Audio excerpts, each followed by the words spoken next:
1957 жылы 1 маусымда Сыр өңірінде Шиелі қыстағында дүниеге келдім. Сол балалық шағымыз сол өңірде тәтті балалық шағымыз сонда өтті. Өзі бір Шиелі ырыштарға өте бір берекелі жерде туғаныма дүниеге келгенде қуанамын. Ол жер екінші жағы өзінің керемет орналасқан жеріменен Сырдың бойындағы әуелі жерде орналасқан, сол елден мықты азаматтар шыққан Мұстафа Шоқай Оталаштың көсемі туған жер. Ыбырай Жақаевтың екі дүркін еңбек ері Ыбырай Жақаевтың туған, сонда рекорд жасаған жері. Жаңағы қозғалыстар болып, движениелер болып, жастар соның ұқсап көп мәселелерді жаңа ары қарай өрбіткен мәселелер болған. Одан бөлек жаңа ғылымның да шыңы болған, ғылымның да басында болған, көп Қазақстанның кен орындарын ашқан ғылым Шахмардан Есен туған жер. Сондай сияқты әрі 48 еңбекері тұрған жер. Сондықтан осындай бір өте бір қасиетті елден шыққанға қуанамыз.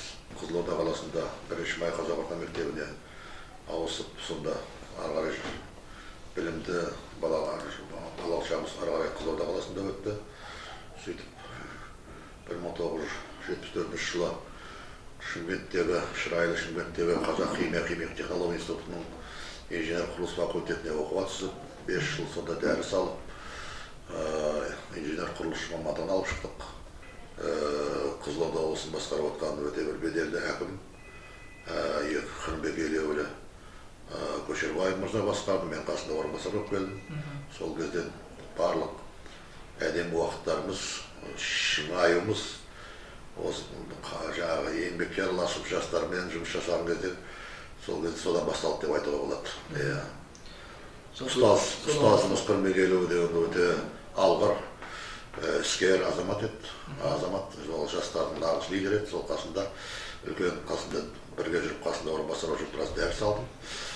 Ол өмірде сол алған дәрістер, сол алғашқы ұстаздардың арқасында, сол жастай еңбекке араласқан арасында, жастармен жұмыстың арқасында осы күнгі өндірістік, бұқаралық жұмыстарға есептігін тиіп, өзіме үлкен үлесін қосып жатыр деп айтуға болады.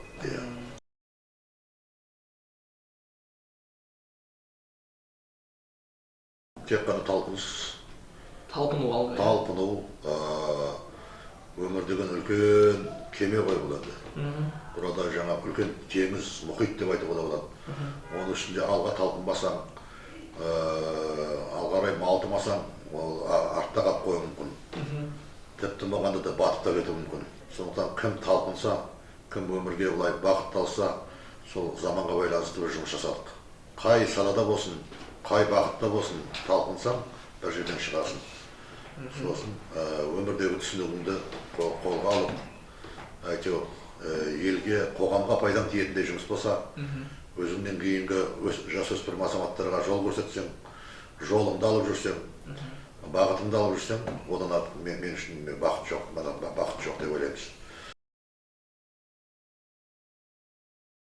Қазақта айтады ғой, шешінген судан тайынбайды деп. Тәуекелге бел байлайсың. Ол бір жаңағы бір асқанымыздан жасамаймыз қайырымдылықты, асқанымыздан емес. Ол қазақтың қайырымдылық қанында бар нәрсе ғой, қанында бар нәрсе. Ол кешегі қандай деп қиын замандардың өзінде де біздің қазақ мемлекетіне қанша мемлекеттен қанша қиналған адамдар келіп, анау ішіп отқан асының жартысын бөліп берген, киімінің жартысын бөліп берген, қаншама халық осы жерге келіп, мысалы, қаңғырып кеткен жоқ қой. Бәрі де әйтеуір күнін көріп, аман есен жаңағы осы сол кездегі саясат дұрысталғанша осы қазақ халқының жылуына бөленді ғой, мысалы.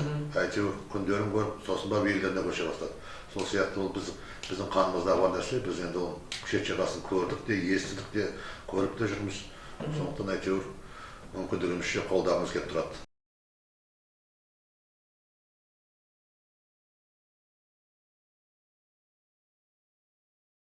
Қор 2011 жылы осы біздің академия науктың тарихи институтының конференция залында үлкен бір конференция болды, тарихи тұлғалар жөнінде, біздің тарихымыз жөнінде.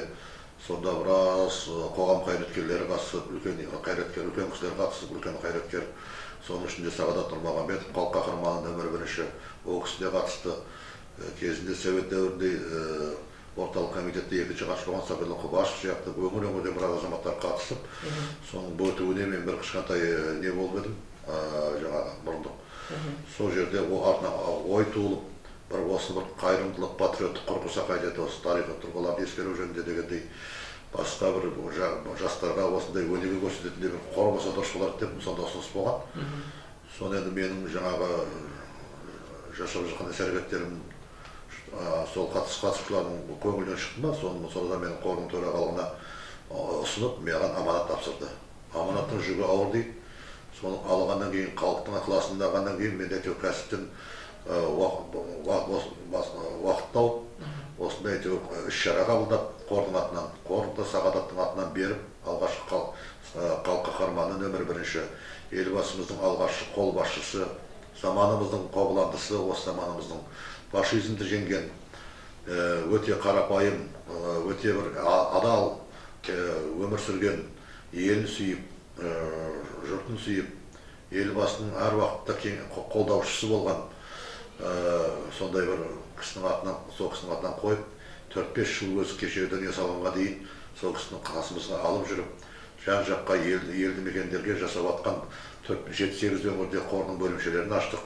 Жасап атқан жұмыстарымызды көргеннен кейін жан-жақтағы азаматтардың жылуы туды.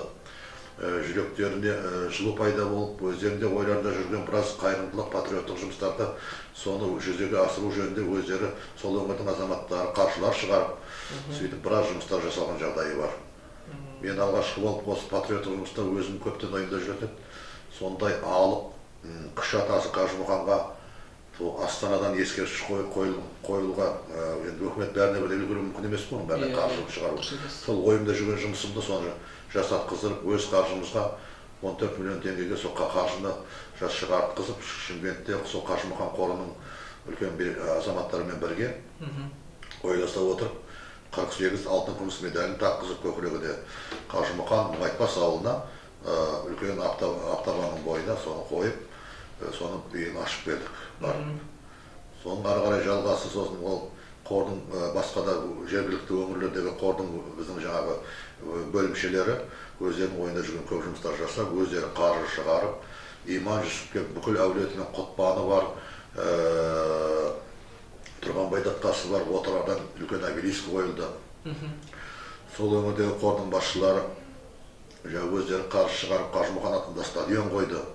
Қорқыт ата деген бәрімізге үлкен аңызға айналған Қорқыт ата бабамызға үлкен сол Қызылорда өңірінде үлкен несін жаңағы мемориальный комплексін қазіргі елдің басшылары біраз қаржы бөліп, қайтадан жаңа замани талапқа жасаған несі бар еді, жаңағы мемориальный комплекс жасап еді. Соның тұсынан сол жердегі қордың активистері сол қасынан жұрттың туризмді дамыту мақсатында жаңағы сол жерді жаңағы зиярат жасап келетін жаңағы келетін азаматтарға жағдай жасау мақсатында үлкен қонақ үйлер қойып, апартаменттер, замани қазіргі заман талабыменен мешіт қойылып, көлік жуатын жаңағы орындар қойып, көлігін ремонттайтын алыстан келгендердің бәрі. Сонда жаңағы қалал мейрамханасын қойып, сондай 3 миллион доллардың көлемінде сол жердегі азаматтар өздері қаржылық қалтарынан қаржы шығарып, сондай сол жасап қойды. Келген комплекс болғанмен, комплекске келген адамға келгенде тұратын, қазіргі заманға талапқа сай, бір енді сол қасында бір жаңағы әдемі ертегі қалашық болып тұрып қалды. Ол да осы қор, Сағадат патриоттық қайырымдылық қорының программасыменен біздің бастаған жұмыстардың арқасында соны қолдаған осы қазіргі заманның кәсіпкерлері, сол қордың активистердің өздерін қаржыландырып шығарған жұмыстары болды. Биыл да біз қордың атынан, Сағадат қордың атынан бізде қалыппыз ғой, бізде бір деп мемлекет өкіметтен сұрап алып, мемлекеттің программасына кіргіздіріп, бағдарламасына қазақ хандығының 550 жылдығына Астанадағы біздің қордың төрағасы Сапар Ысқақ деген үлкен ағамыз бар, меценат, 17 мемлекеттен азаматтарды шақырып, 3 күн бойы фестиваль болып, баяғы ескі ансамбльдің өлеңдерін айтып, 3 күн бойы бәрі айқайлап, біздің шыққан тегіміз осы жер, осы дешті қыпшақтың жерінде бәрі біз осы елдің бас иеміз деп кетті бәрі. 17 мемлекеттен келген адам, бүкіл өнерпаздары бар, қоғам қайраткерлері бар. Сөйтіп осы жерде біздің еліміздің абыройын көтеруге, қазақ хандығымыздың тарихын танытуға соған өзімізде үлес қостық деп ойлаймыз. Сол сияқты біраз әлде де ойлар бар, жұмыстар бар, біраз жұмыстар одан да бөлек жұмыстар істеліп жатыр. Ең бастысы біздің мақсатымыз жастардың, өзімізден кейінгі жастарға жүрегіне жылу беру, ұлтжанды болуға бақыт беру, елін сүюге, халқын сүюге, елбасымыздың саясатын өрге басыруға біздің қосып жатқан үлесіміз деп ойлаймыз. Ақыл сұраса білгенімізді айтқымыз келеді. Дұрыс білгенімізді, өмірден көргенімізді, дара жолдар, жасалған жолдарды біз өздерімізге уақыт тауып, аянбай білгенімізді айту біздің парызымыз. Жастарға бақыт беру, өмір тәжірибемізде, бізде жас кезімізде жастардың басқарғанбыз, жастардың лидері болдық деп айтуға болады.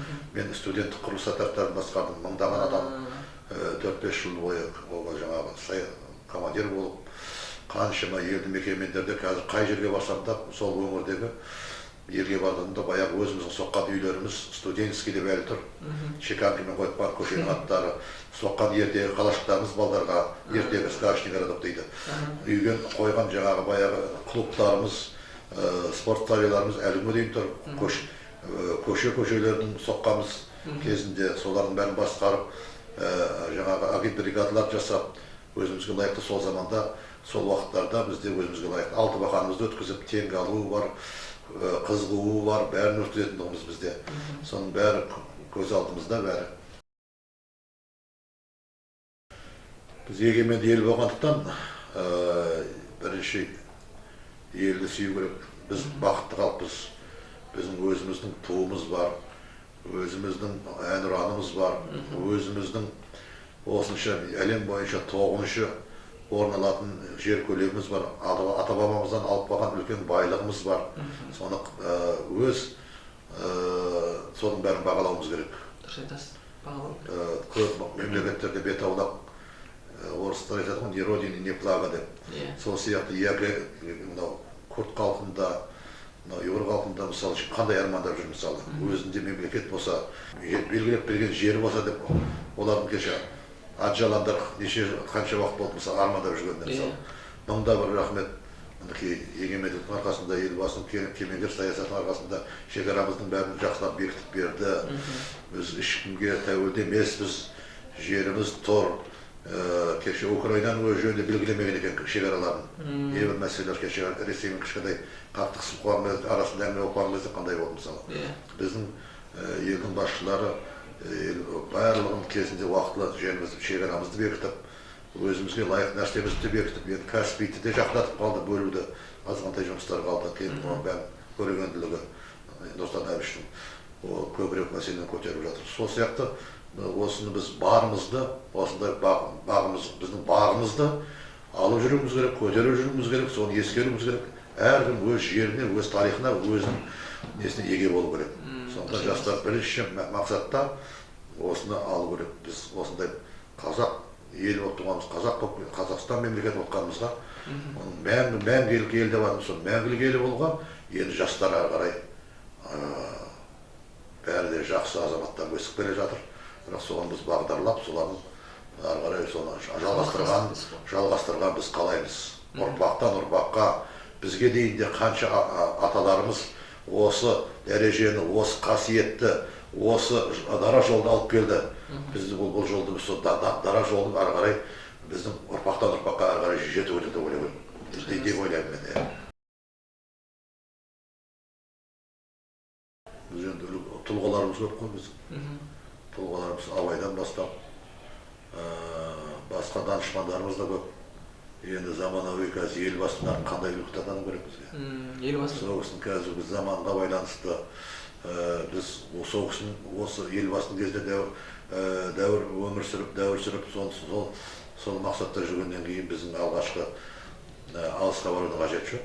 Ар жағындағы тұлғаларымыздың бәрі ол біздің үлкен біздің паналарымыз, олар тұлғаларымыз, кумирларымыз. Елбасының айтып отқан бағдарламалары соны біз орындауға біз жұмыс жасауымыз керек, бәріміз атсалысуымыз керек.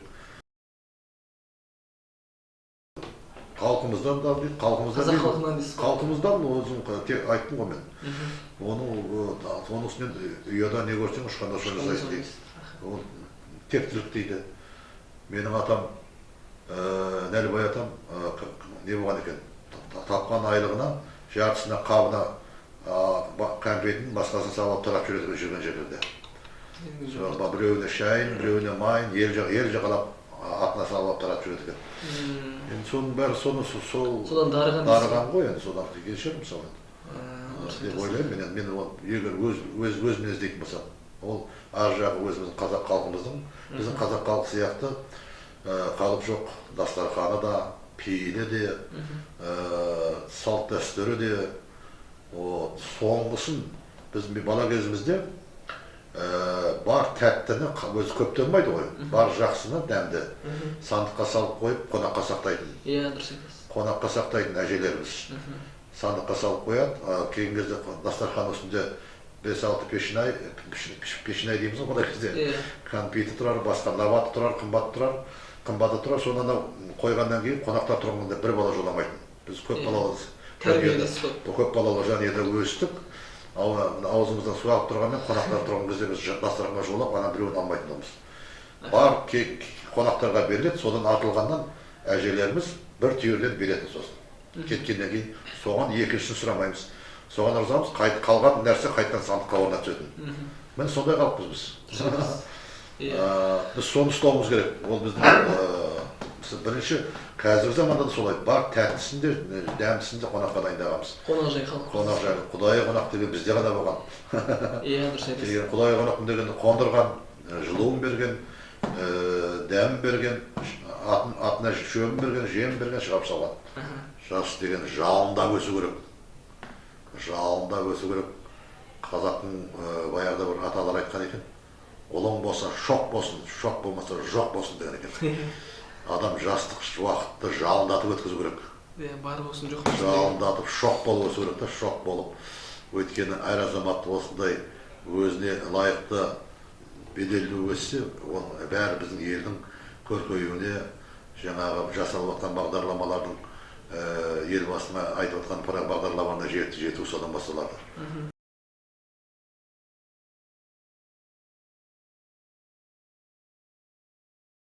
Мен осы компанияда 20 жылдай болып кетіппін. Өзім мамандығым финансистпін. Басында бухгалтер болып бастаған, жүріп маған тұрып бастаған. Одан бірінші Сарыағаштағы суда аштық. Одан кейін аста-аста тендерлерге қатысып, Алматыға келіп бірінші Маржи Петров деген фильм аштық. Онда мен главный бухгалтер болдым. Сөйтіп Канада немістермен бірге істеттік. Кейін финанс қаржылай советник болдым. Ол экономикаға байланысты финансы болғаннан кейін мен постоянно бар уақытта бірге жүрдім. Мен өзі өнерге, әдебиетке неге өте қатты қызығамын. Бірнеше ағымда соларды топтастырдық, кездесулер ұйымдастырып бір-бірлер болатын. Солардың көп демеушілікті кітаптарын шығарып бердік. Телевидениедан, өнер жұлдыздарынан, елдің белгілі қоғам қайраткерлерінен. Солардың бәрімен тығыз қарым-қатынас жасап, өмірлік қазақ болғаннан кейін қазақтың рухани дүниесіне керекті нәрселердің бәріне атсалысып келді. Қазақ болғаннан кейін қандай халық болса да өмір жасайтын адамдар соның сөзінің тұрғылықты. Сол үшін осындай нәрсені жасап жатқандарына біздер келіп, біз жаңағы бастықты айтып жатыр, қолдаймыз. Біз енді орта буын болып қалдық қой, көп зиялы адамдарды танимыз, шақырамыз, басқа қыламыз. Жазып қалдырып жатыр естеліктер, жақсысын алу керек, жаманын қою керек.